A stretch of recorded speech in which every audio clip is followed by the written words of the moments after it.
All right, what's going on, everybody? This is Gen 716 back here again, and today I want to talk to you guys about the NFL awards, NFL honors. Um, we saw some expected winners, some surprise winners. We also saw this. We also got the opportunity to see the Hall of Famers. Actually, yeah, this is the largest Hall of Fame class ever going to Canton um, in August. So let's talk about it real quick, and yeah, I'll get out of your hair. Um, Lamar Jackson, he wins MVP. No surprise there. He had a phenomenal season. Um, I'm one of those guys that I would wait until after the postseason is over to award MVP and all that stuff like that, because we need to start including postseason stats and as well. But Lamar Jackson deserved it. I think that there was no doubt he was definitely one of the most valuable players on their team. If Christian McCaffrey, if this was any other year, and if right, I think that he could have won it. He could have won the award, honestly. But really, Lamar Jackson had a phenomenal year, man. I mean, talking about a guy that had over 1,300, almost 1,300 yards. He was one of the more efficient quarterbacks in the league. The touchdowns that this guy had, the plays that he made, getting his team the best record in the NFL and a 14-2 record. I mean, just you got to be impressed with that. So Lamar Jackson, his second year, wins the MVP. One of the most electrifying players I think the sport has seen in a while since Vic. So congratulations to Lamar Jackson winning that award. Offensive Player of the Year. That went to Kyler Murray. Not surprised there either. I was really hoping that Joshua Jacobs was going to win the award because I thought that overall wise we were talking about the offensive player of the year. I thought that Joshua Jacobs was that guy. But overall wise, again, AJ Brown, Josh Jacobs, those guys could have definitely won it as well. You could have included DK Metcalf, Miles Sanders, Devin Singletary if the Bills would have just handed him the ball more. There were just a lot of really, really good offensive rookies this year. Um, Elton Jenkins for the Packers. He could have been in the conversation. He was definitely a huge reason why that Packers offensive line was really good. So no surprise that Kyler Murray won it. He was really, really good under that Cliff Kingsbury offense. And I think that he only get better from here on. Defense Rookie of the Year, no shocker here. Nick Bosa was going to win it. I thought that the two best defensive rookies were Nick Bosa and Josh Allen. Those guys were just constantly getting after the quarterback, constantly, constantly, demanding double teams and just really impacting their teams as far as making their defensive lines a lot better than what it actually was. So especially Nick Bosa. Nick Bosa definitely deserved the award because obviously his team's in the Super Bowl, and I think without Nick Bosa, this team's not going. This team's not going to the Super Bowl. I think without him, I think that he is the most important defensive lineman for this team. He is literally demanding double teams, and he still can't be blocked. Again, we all know these Bosas, man. It doesn't matter.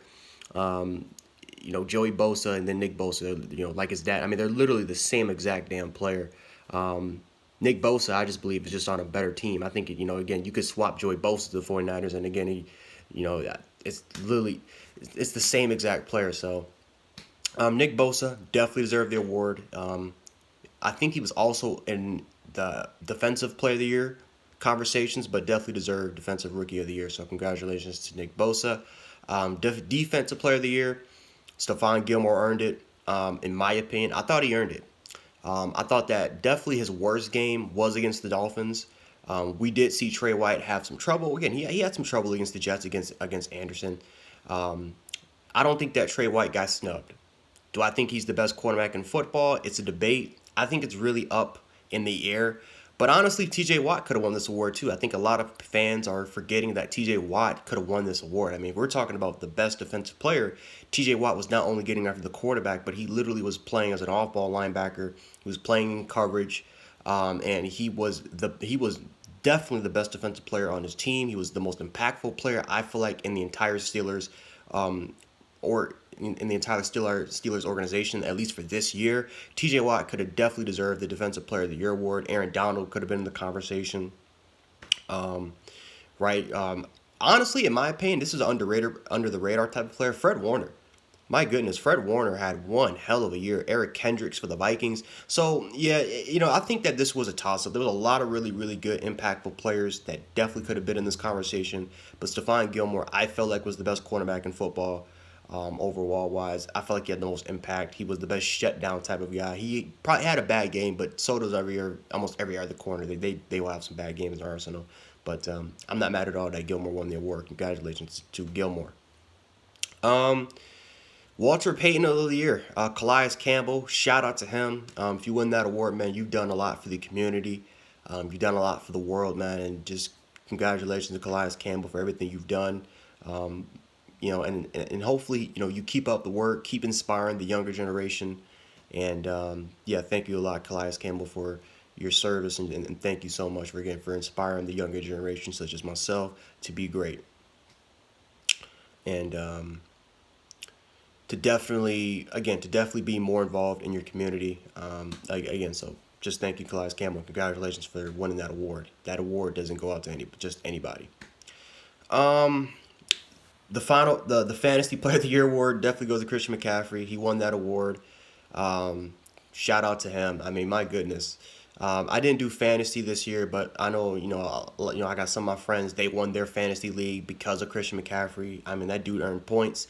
But again, you're talking about another player that definitely could have been the MVP conversation. I mean, 1,000-yard runner, 1,000 yards receiving, had almost 90 receptions. I mean, Christian McCaffrey was an absolute monster this year. Could have definitely been in the conversation for most valuable player. But again, thank you so much for helping my boys out win their fantasy leagues. Derrick Henry won the FedEx Player of the Year. So congratulations to Derrick Henry. Go Roll Tide. Um, and I think Offensive Player of the Year, Michael Thomas. He won Offensive Player of the Year. Michael Thomas was the most dominant receiver this year. I mean, the dude was an uncoverable beast. So congrats, so shout out to Michael Thomas. Congratulations to him. I think he definitely earned that. I mean, to be honest with you, I thought Christian McCaffrey should have won Offensive Player of the Year. I'm gonna be honest. I thought that he should have won it. I'm not mad that Michael Thomas won it, but Christian McCaffrey, just looking at what he did, I thought that overall wise he deserved the Offensive Player of the Year. But I'm not mad at it. Michael Thomas broke the most receptions record by Marvin Harrison. He was the most unguardable player, I would say, in all of football.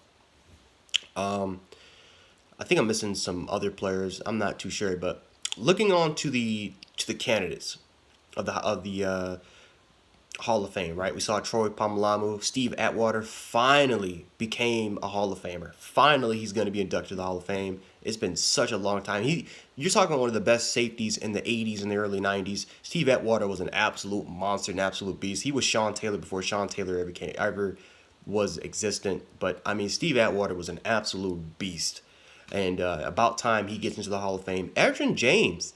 I know a lot of people are mad that Edgerrin James is in the Hall of Fame. Again, people say that he doesn't deserve to get in. I thought he deserved to get in. He was one of the best backs in the late '90s to early 2000s. I mean, he was an absolute beast for at least for when I grew up watching Edgerrin James. So, yeah, Edgerrin. Shout out to Edgerrin James. Again, one of the most underrated running backs I believe in the league, and the fact that he got in the Hall of Fame. Congratulations to Edgerrin James. We all know Ed Reed is in the Hall of Fame. Tony Gonzalez is in the Hall of Fame. That's just some of the more notable names. But yeah, we saw a whole bunch of new candidates in the Hall of Fame. Steve Hutchinson for the Minnesota Vikings, he got inducted to the Hall of Fame. So shout out to Steve Hutchinson. I'm probably missing some more names I'm just missing. I'm trying to remember, but I know. But again, if I'm missing any candidates out there, I apologize. But again, the largest Hall of Fame class in NFL history. Um, oh, Jimmy Johnson. How can I forget about Jimmy Johnson? And then Bill Cowher also got inducted to the Hall of Fame. So that's just some of the names I just remember now. But again, the largest class in the Hall of Fame. I don't think it's too easy to get in there. Again, there's a bunch of really, really great football players. A bunch of really, really great football players, right? Isaac Bruce, he got into the Hall of Fame. He deserved it. I mean, dude's one of the best receivers in NFL history. There's just a lot of really, really great NFL players that are Hall of Fame that are Hall of Fame qualifying type of players, and there's just too many of them. And I definitely think that these are the right candidates to get in. And again, there's some players from the '70s that are in the All-Decade team that's still not even in the Hall of Fame to this day. So I definitely think that they need to get better with the Hall of Fame process. I think this was a really, really great year for selecting the members. I thought expanding the class, I thought really, really helped today. But yeah, I'm just happy for all of the new Hall of Fame candidates for Canton, especially my boy Troy Polamalu, one of my favorite all-time defensive players of all time. Growing up watching him, man, he was such a beast. So congratulations to Troy Polamalu and Ed Reed, two of the best safeties in my opinion in the game of football, getting into the Hall of Fame. But anyway, guys, that's all I got for you guys today. Shout out to all the winners. Shout out to all the new Hall of Fame candidates that are going to get into Canton. And man, We got the Super Bowl tomorrow, and that's it. It's gonna be nothing but the off season. So it's gonna be sad, but again, we'll get through it. But anyway, guys, that's all I got for you guys today. If you guys liked the video, hit the like button, share the video, and subscribe. It really helps the channel a lot. And that's pretty much all I got for you guys today. This is Gen716. I'll catch you guys later. Peace.